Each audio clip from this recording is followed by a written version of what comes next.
নষ্ট করে লাগে না।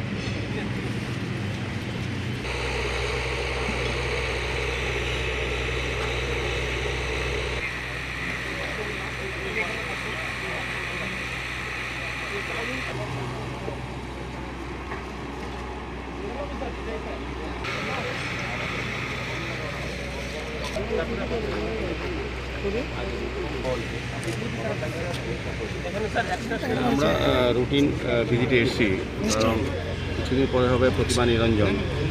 মায়ের গমনের পর আমাদের এই সবচেয়ে বেশি কাজটা হচ্ছে প্রতিমা নিরঞ্জন। প্রায় প্রতিমা নিরঞ্জন করা মায়ের ভাষণ দেওয়া হয়। সেক্ষেত্রে এটা কতটা কাজ এগিয়েছে সেই কারণে আমাদের এই এলাকার যারা কর্পোরেটররা আছেন, আমাদের কমিশনার, আমাদের যারা অফিসাররা আছেন, আধিকারিকরা বিভিন্ন দপ্তরের সবাইকে নিয়ে আমরা এবং যারা এজেন্সি কাজ করেন তাদেরকে নিয়ে আমরা দেখেছি অগ্রগতি কতটা হয়েছে। তো আমার যতটা আজকে দেখেছি আমার মনে হয় সুন্দরভাবে করা যাবে, গতবার থেকেও ভালো হবে। বিশেষ লাইটের ব্যবস্থা, পর্যাপ্ত লাইটের ব্যবস্থা থাকবে। এখানে স্টেজ যত বা যা যেভাবে করা হয়েছিল সেভাবেই করা হচ্ছে। এবং সার্বিকভাবে বলবো গতবার থেকে অনেক বেশি ডেভেলপ হয়েছে। গতবার কাঁচা মাটির জায়গা ছিল, এখন প্রায় অংশটা দেখবেন আপনি পাকা হয়ে গেছে এবং ট্রেন রাখার বেসমেন্ট সমস্ত পাকা হয়ে গেছে, পাকা সিঁড়ি হয়ে গেছে, যেটা আগে ছিল না, যেটা খুব সমস্যা করতো। যারা ম্যানুয়ালি ভাষণ দিত তাদের কিন্তু অসুবিধা পড়তে হতো। এখন কিন্তু একদম পাকা সিঁড়ি করা হয়ে গেছে। এখানে আপনার র্যামও আছে, ইচ্ছা করলেও অন্যরা করতে হবে। ট্রেনিং সিস্টেমে আমরা করবো গতবারের মতো 3টা ট্রেন রাখা হবে। সার্বিকভাবে আমি বলবো যে আমাদের প্রস্তুতি যেটা আমাদের দপ্তরের আধিকারিকরা, আমাদের ইঞ্জিনিয়াররা, আমাদের যারা ইলেকট্রিক এবং সিভিলে যারা কাজ করছেন খুব ভালোভাবে কাজ করছেন। আমাদের এডিশনাল কমিশনার সাহেব উনি লক্ষ্য রাখছেন এবং সার্বিকভাবে সমস্ত প্রস্তুতি প্রায় চূড়ান্ত পর্যায়ে। আমরা আরও চেষ্টা করবো আরও যত সুন্দর করা যায় গত বছর। আচ্ছা, নতুন করে তৈরি করা হচ্ছে, বসার কোনো জায়গা থাকবে কি? দর্শক আপাতত নেই, পরবর্তী সময় এটা প্রজেক্টের মধ্যে স্মার্ট সিটি যে হাওড়া ফ্রন্ট ডেভেলপমেন্ট প্রজেক্ট আছে তার মধ্যে কিন্তু করা আছে। এটা কিন্তু আমাদের গ্যালারি করা আছে যাতে দর্শনার্থীরা পুণ্যার্থীরা দেখতে পারে। সেদিকে পরবর্তী বছর আশা করি, যেমন গত বছর যেরকম ছিল তাতে অনেকটা পরিবর্তন হয়ে গেছে, অনেকটাই। বাকি সামনে বছর দেখা যাবে আরও পরিবর্তন, সময়ের সঙ্গে সময় দিতে হবে কাজে। বর্ষার সময় এই এলাকা এই জায়গায় কাজটা করা যায় না, নাহলে কাজটা আরও বেশি দেখা যায়। সার্বিকভাবে আমি বলবো দশমীঘাটের চেহারা কিন্তু পাল্টে দিয়েছে আমাদের সরকার আসার পর। আমাদের স্মার্ট সিটি এবং পৌর নিগম সরকার, রাজ্য সরকার, মাননীয় মুখ্যমন্ত্রী প্রফেসর ডক্টর মানিক সাহেও কিন্তু প্রতিনিয়ত খোঁজ রাখছেন যে এটা কতটা সুন্দরভাবে করা যাচ্ছে কিনা এবং কতটা কাজ এগিয়েছে। আমার সঙ্গে উনি জিজ্ঞাসা করেন।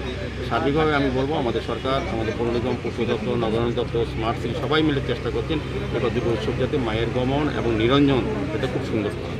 নিগমের কর্মীরাই তো নিরঞ্জনে থাকবে, কতজন কর্মী থাকবে এখন? আমাদের গতবার 90 জন কর্মী ছিল, এবার তাই থাকবে। কোনো ক্লাবের থেকে কোনো লোকের সাহায্য সহযোগিতা এমনিতে লাগবে না, আপনার সার্ভিস সহযোগিতা লাগবে। কিন্তু ভাসানের ক্ষেত্রে আমাদের ক্রেনের সিস্টেম আছে, যদি তারা এমনিতে ক্রেন ছাড়া কেউ করতে চায় তাও আমাদের লোকজন আছে, তাদের চিন্তার কিছু। ভাসানে এসে কিছু কিছু ক্লাব বা কিছু কিছু বাড়ির পুজোর দেখা যায় যে উচ্ছৃঙ্খল পরিবেশ সৃষ্টি করতে, এ ব্যাপারে কি না? গতবার কিন্তু এটা পরিলক্ষিত হয়। আমি বলবো গতবার আমি সবসময় বলি যে গত দুর্গা উৎসব রাজ্যের মধ্যে প্রথম হয়েছে। কোথাও, শুধু আগরতলা শহর না, রাজ্যের বিভিন্ন প্রান্তে জনজাতি এলাকাতেও কোথাও কোনো রকম ইনসিডেন্ট হয় না, বিনা ইনসিডেন্টে দুর্গা পুজো হয়ে যায়। এবং ভাসান আমরা দেখেছি, আমরা ক্লাব কর্তৃপক্ষ যে আমাদের মিটিংয়ে আবেদন রেখেছিলাম, ক্লাব সদস্য সমস্ত প্রতিষ্ঠানের সঙ্গে যে আলোচনা হয়েছিল যে যারা বাদ্যযন্ত্র, ঢাক বা অন্য সামগ্রী কিংবা সাউন্ড সিস্টেম নিয়ে এই ভাসানের জায়গায় ভিতরে ঢুকতে পারবে না, তারা কিন্তু গতবার এটা মান্যতা দিয়েছে। আমাদের আবেদন সাড়া দিয়েছে, একজনও আসেনি। সেই কারণে কী হয়েছে, যারা প্রতিমা নিরঞ্জনের সঙ্গে আছে শুধু তাদের ক্লাবের সদস্যরা বা সঙ্গের লোকজন আছে, তারা ভাসান করে আমরা করে দিই, সদস্য ব্যবস্থা আমাদের করে দিই। এখানে মাঙ্গলিক অনুষ্ঠানটা উলুধ্বনি, শঙ্করধ্বনি আমাদের মহিলারা করেন, ঢাক বাদ্য আমরা করি। কাজেই কারোরই আর ঢোকার সুযোগ নেই, শুধুমাত্র নিরঞ্জনের জন্য যারা আসবেন তারা যাবেন এবং যারা দর্শনার্থীরা দেখতে আসেন অনেকে দূর দূরান্ত থেকে তারা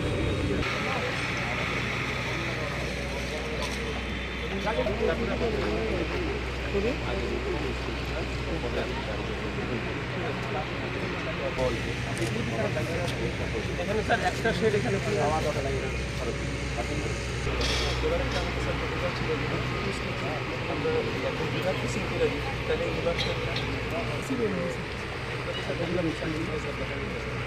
রোজা